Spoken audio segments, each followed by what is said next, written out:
ኣብ ዝተፈላለየ ኩርናዓት ዓለም ኮይንኩም ኣብ ምክትታል ትርከቡ ክቡራት ተኸታተልቲ ሚድያ በትሪ ሓቂ ከመይ ትኾኑ? ካብ ስቱድዮና ሰላምታና ብምቕዳም ዕለታዊ ዜና እንሆም።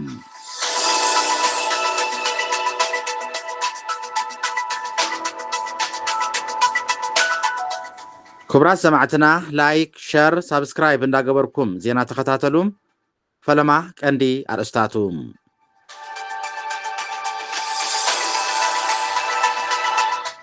ኤርትራን ግብፅን ዝተፈላለየ ስምምዓት ተፈራሪመን።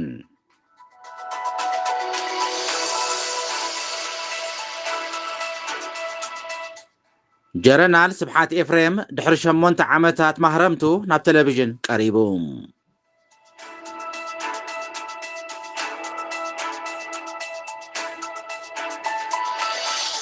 ባንኪ ልምዓት ኣፍሪቃ ኣብ ኤርትራ ስትራቴጂካዊ ልምዓቶም ዳግማይ ኣሓዲሶም።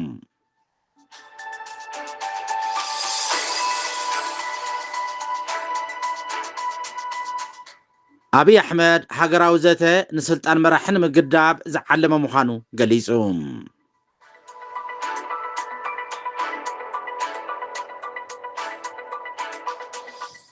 ኣብ ኢትዮጵያ ዝረአ ዘሎ ፖለቲካውን ጸጥታውን ዕባለታት ወሳኒ ጽልዋ ከም ዝህልዎ ተገሊጹ።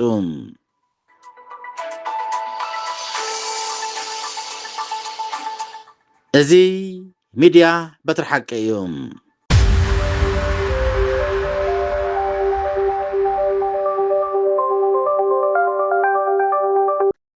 ኤርትራን ግብፅን ዝተፈላለየ ስምምዓት ተፈራሪመን።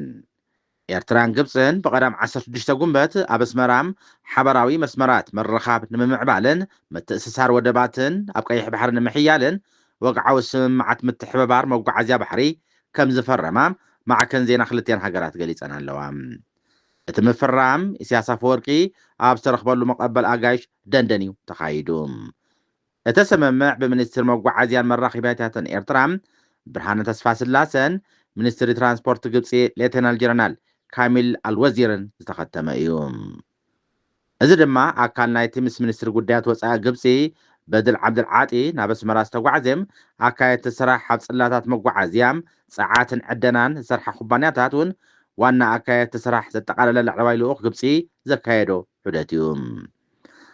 ኣብ መፋርቕ ዝሓለፈ ወርሒ ሚያዝያ ኣብ ግብፂ ምብፃሕ ዘካየደ ብሓለፈ ቁጠባዊ ጉዳያት ግደፍ ሓጎስ ገብረ ህይወት ዝምራሕ ልኡኽ ኤርትራ ምስ ግብፃውያን ሚኒስትሪ ወፃኢ ወፍሪ ንግድን ኢንዱስትሪን መጓዓዝያን ኤሌክትሪሲትን ፀዓትን ሕርሻን መሬትን ከምኡውን ሓለፍቲ ትካላት ባንክን መድሃኒትን ተራኺቡ ከም ተዘራረበ ይዝከር። ሚኒስትር ዓብድልዓጢ ኣብቲ ምስ ኢሳያስ ኣፈወርቂ ኣብ ዝገበሮ ዝርርብ ካይሮ ንሉዓላውነትን ግዝኣታዊ ቅንዕናን ኤርትራ ዘለዋ ደገፍ ደጊሙ ኣረጋጊጹሎም።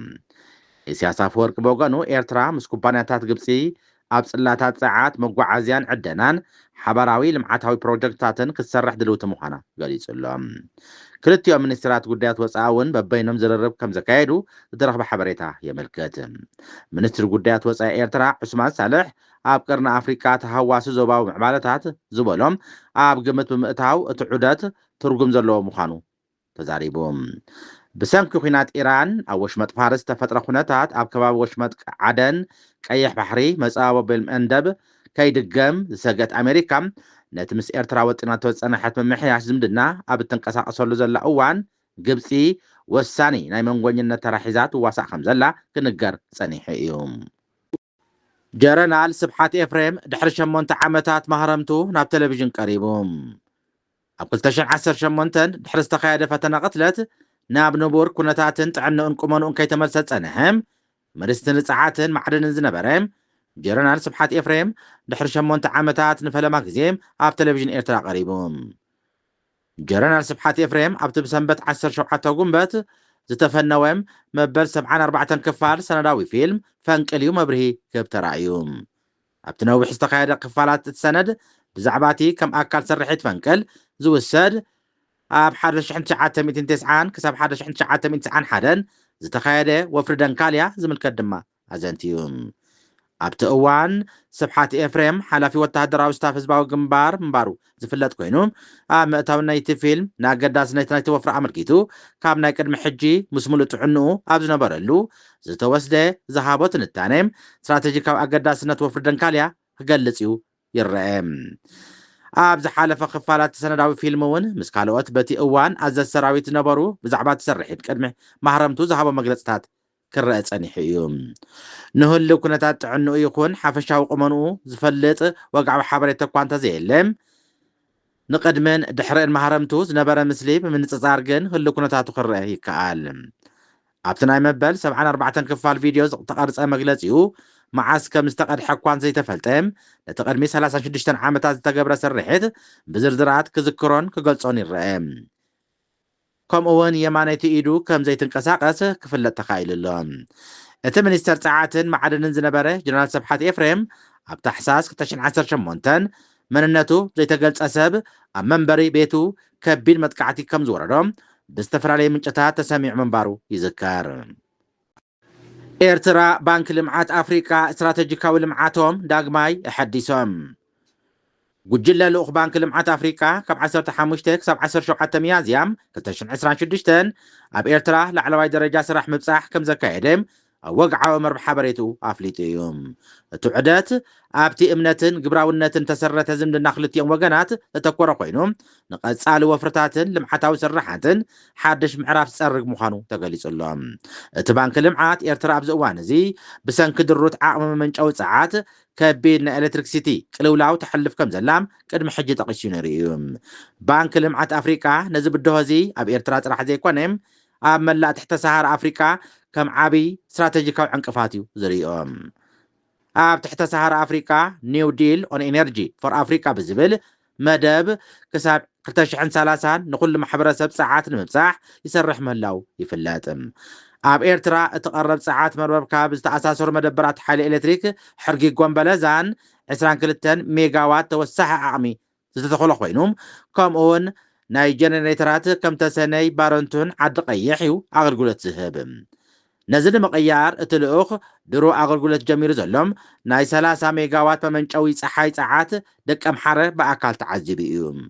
ብተወሳኺ ኣብ ተሰነይ ባረንቱን ከርከበትን ሓደስቲ መመንጨውቲ ፀሓይ ፀዓት ንምትካል ዘኽእል ስምምዓት ከም ዝተበፅሐ መርበብ ሓበሬታ እቲ ባንክ ኣረጋጊጹሎም። እቲ ላዕለዋይ ደረጃ ዝተባህለ ዘተም ኣብ ምምሕያሽ መጓዓዝያን መሰረተ ልምዓትን ዘተኮረ ምንባር እውን ተሓቢሩሎም። ብመሰረት ባንክ ዘውፅኦ ፀብፃብ ኣብ መንጎ ምፅዋዕን ተሰነይን ዝዝርጋሕ ኣውራ ጎደና ፕሮጀክት ልምዓት ኣገልግሎት ገማግም ባሕርን ዘሎ ማዕባሌታት ገምጊሙ ከይዲ እዩ። ኣብይ ኣሕመድ ሃገራዊ ዘተ ንስልጣን መራሒ ንምግዳብ ዝዓለመ ምዃኑ ገሊጹ። ቀዳማይ ሚኒስትር ኣብይ ኣሕመድ ሃገራዊ ዘተ ዝካየድ ዘሎም ኣብ ሕገ መንግስቲ እቲ ሃገር ብዘይ ገደብ ግዜ ተቐሚጡ ዘሎ ስልጣን መራሕቲ ሃገር ንምግዳብ ምዃኑ ገሊጹ። መንግስቲ ስልጣኑ ብሕጊ ተገዲቡ ሕገ መንግስቲ ክመሓየሽ ኣብ ዝሓተሉ ዘሎ ኩነታት ኣብቲ ሃገር ዘተ ኣይንሳተፍን ዝብሉ ኣካላት ድማ ወቂሱ። እቲ ቀዳማይ ሚኒስተር ነዚ ተዛረበ ሃገራዊ ኮሚሽን ዘተ ትማሊ ፀብፃብ ኣፈፃፅምኡ ኣብ ዘቕረበሉ እዋን እዩ። ኣብቲ ስነ ስርዓት ቀዳማይ ሚኒስተር ኣብይ ኣሕመድ ሓዊስካ ካልኦት ሰበስልጣን መራሕትን ክልላትን ከምኡውን ፌደራል መንግስትን ተወከልቲ ህዝብን ከም ዝተረኽብሉ ተገሊጹሎም። ኣብቲ መደረ ዘስመዐ ቀዳማይ ሚኒስተር ኣብይ መንግስቱ ነቲ ኮሚሽን ዝገብሮ ደገፍ ከም ዝቕፅል በዚ ኣጋጣሚ ዝደጊሙ ኣረጋጊጹሎም። እቲ ሕጂ ዘሎ መንግስቲ ስልጣኑ ከየብቅዕ እቲ ኮሚሽን እማመታቱ እናተቕረበ ብዝተኻእለ መጠን ኣብ ባይታ ንምውራድ ከምኡውን ነቶም እማመታት ተጠቒምካ ንምምሕያሽ ድሉ ምዃኑ ኣረዲኡሎም። ኣብ ሃገራዊ ቴሌቭዥን ዝቐረበ ናይ 3 ደቃይቕ ዝኸውን ናይ ቪድዮ መደረ ቀዳማይ ሚኒስተር ኣብይ ኣሕመድ ከም ዘርእዮም ኣብይ ብኣፈፃፅማ ዕዮቱ ኮሚሽን ከም ዝተሓበነ ይገሊጹ ዘሎ። ደቅና ኣብ ማህደር ታሪክ ዕዮኹም ታሪክኩም እናገምገሙ ክርእይዎን ከለዉ ብዙሕ ትምህርቲ ከም ዝረኽብሉ ብዙሕ ዘጠራጥር ኣይኮነን ክብል ድማ ተዛሪቡሎም። ኣብ ኢትዮጵያ ዝረአ ዘሎ ፖለቲካውን ፀጥታውን ምዕባለታት ወሳኒ ጽልዋ ከም ዝህልዎ ተገሊጹ። ኣብ ኢትዮጵያ ዝረአ ዘሎ ፖለቲካውን ፀጥታውን ምዕባለታት ንመላእ ዞባ ቀርኒ ኣፍሪቃ ወሳኒ ጽልዋታት ክህልዎ ከም ዝኽእል ይእመን። ኣብዚ እዋን ኣብ መንጎ ህዝባዊ ወያነ ሓርነት ትግራይን ሕወሓትን ግዝያዊ ምሕዳር ትግራይን ተፈጢሩ ዘሎ ቅልውላው ንመጻኢ ርክብ ማእከላዊ መንግስትን ክልላዊ ምሕዳርን ትጸሉ عقم سعبين كم زلهم تنتنتي يحبرون أتي عم ودعتا 2020 جميرو عم منغو سراويت فدرالن حوحاتن نخلت عمتها استقياد دماوخينات بسمع بريتوريا بوقعي خاب زختم 3 عمت اكوان تحلفم تግራይ ዛጊት ናብ ተቀድሞ ኩናት ዝነበረቶ ቁመና ክትመለስ ኣይከኣለትን ዘላ ኣብዚ መዳይ ነቲ ብሰንኪ ኩናት ዝዓነወ ትሕተ ቅርፂ መሓውራት መማሕደራትን መንግስትን ፈደራል ውክልና ብዓብዪ ድማ ዝተመዛበለ ህዝቢ ብመሰረት ስምዕ ፕሪቶርያ ናብ ዝነበሮ ክምለስ ኣይተኸኣለን ዘሎ ካብቲ ዝተረኣየ ፀገማት ድማ ኣፈፃፅማ ትውዕል ክልቲኦም ወገናት ንሓድሕዶም ክካሰሱ ፀኒሖም ኣለው ቀዳማይ ሚኒስትር አብይ አሕመድ ኣብ መጀመርታ ሰሙን ዝሓለፈ ወርሒ ዕድመ ስልጣን ግዜያዊ ምሕዳር ትግራይ ብምንዋሕ እቲ ኣብ መንጎ ሕወሓትን መንግስቲ ፈደራል በቲ ሓደም ኣብ መንጎ ሕወሓትን